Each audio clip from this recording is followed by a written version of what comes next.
Hey, okay, so I want to go over with you guys a couple of tips when it comes to treating first aid. So let's say that your resident has a cut on their arm. Say that they cut their arm during a transfer, they banged it on something and it caused a skin tear, okay? Now you need to treat that wound with first aid. So you're obviously going to want to get a towel and get a syringe or a small bowl, and you're going to rinse the wound, okay, with just water. You don't need anything else, just room temperature water. Rinse the wound, remove any type of debris or blood that might be there, and then you're going to pat the area dry with gauze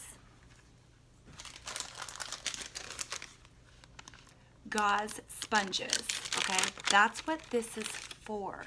Okay, this material, which I don't know how well you could see it, this material is for absorbing.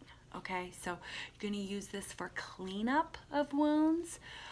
You might use it for if a person is losing a lot of blood, you may need to get some of this gauze for absorption purposes. But what you are never going to do is put this as a dressing on a wound, because when that wound dries, that blood or whatever, it is going to be stuck to the wound.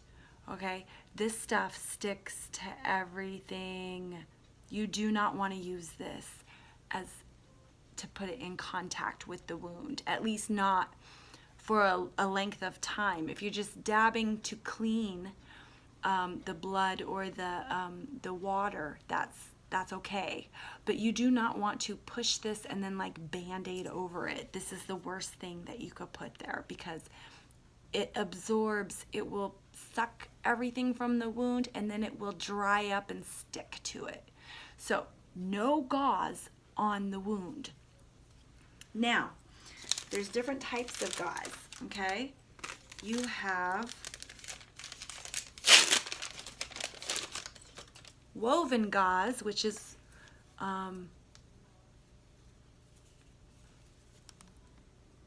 as you can see here, it's woven, okay? And this is, rough, it's dry, it absorbs, it is meant for absorption. So you don't want to have this on a wound long term. Then there's non-woven gauze. Non-woven gauze. So you've got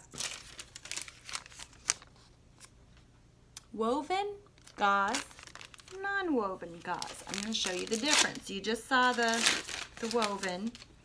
Here is the non-woven, and you can see it's a much softer, less harsh material. So this also absorbs, it's for absorption, but it does not have the hard, thicker lines that this one has. This one is just really thick. This one seems to be a lot softer and thinner, but the one you want to use against any wound, non-adherent pad. Okay, this is what you want to use against a wound, and let me show you why. Okay, it's called non-adherent for a reason, because it does not adhere to the wound, which is what you want. You do not want something that is going to stick to the wound and you have to tear off of a wound and re-injure them. It will cause the wound to reopen, re-bleed. It can be very uncomfortable for the person. So you want something that will not stick to it. Okay, this non-adherent pad has you see the shiny layer to it.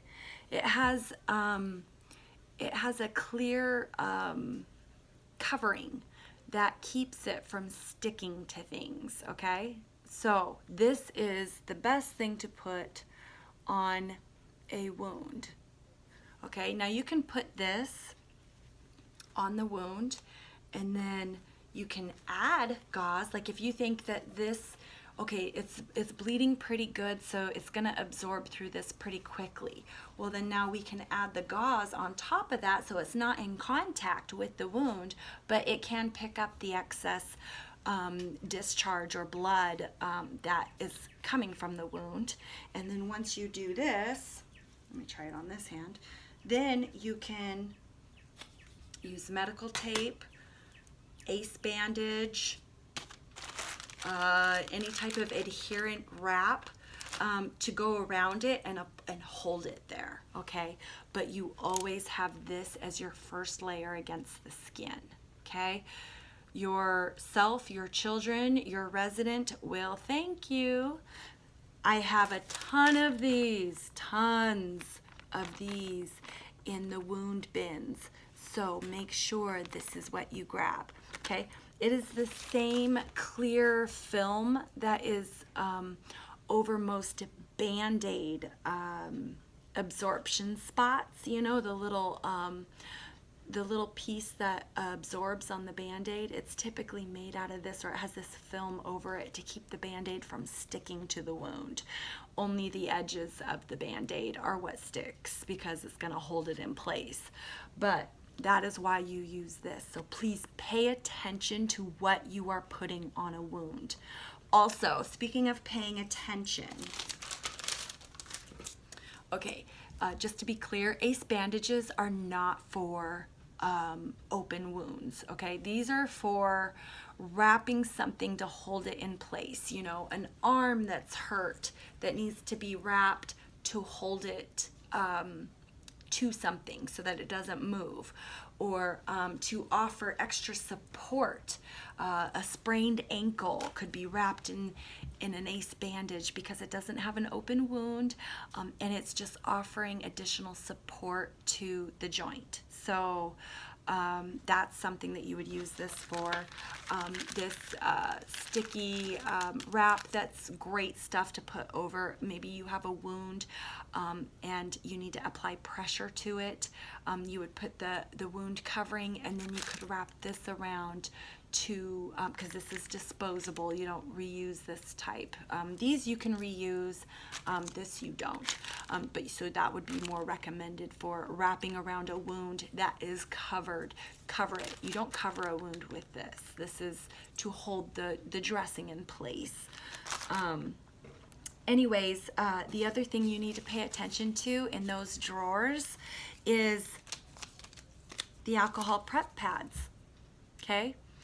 Because I've seen girls pull something like this out thinking that it's an alcohol pad, and it's not. So don't just assume what's in packages, okay? Same here. I've seen them grab this thinking that it's a wet nap or an alcohol pad, and they go to take someone's blood sugar and they're using glass cleaner on their finger, okay? They're using skin prep, okay? This is a glue, basically, that's made to protect a wound. It's like a layer of skin over the wound to keep bacteria and germs out. Okay, that's what its purpose is.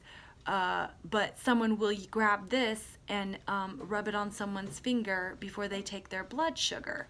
And they're not looking at what it is. So make sure you're paying attention. There's lots of things in the wound care bin that come in these little squares, and they're not all alcohol pads, iodine.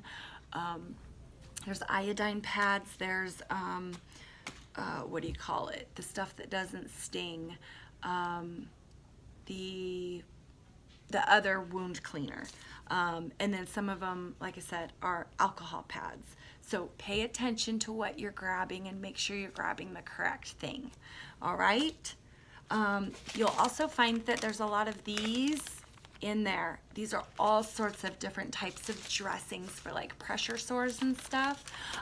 Typically, we're not going to use these just decide, oh, you know what, I'm gonna go, that's a pressure sore you've got there, I'm gonna go get you a pad and put it on there. These are more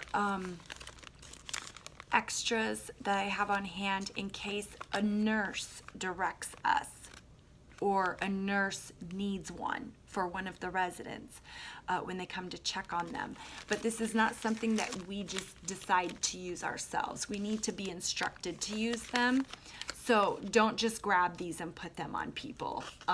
We have to have direction for that. And honestly, I'd much rather have the nurses do it than, staff who may not be familiar with them or their purpose. As you can see, I've got 3 different ones right now, and I can't even tell you what one you should use in what circumstances. That's more for like a nurse who specializes in wound care. Those are things that they would decide, and they would use, and they would let us know which one is best, because that's just their area of expertise. So that's not something that we would just decide, okay? So also there's the medical tape, so you can always use the wound dressings and the medical tape. You can use Band-Aids if it's a small wound. There's no reason to get into all this stuff. You could just use the regular Band-Aids that we have on hand. And we have all different sizes of Band-Aids, so just look around for what's going to work best for you. But most importantly, make sure you're documenting any wounds and how you treated them so that we know if the doctor or the family or anyone is asking, okay? All right, well, that's everything on the wound care for now. Thanks for watching. Bye.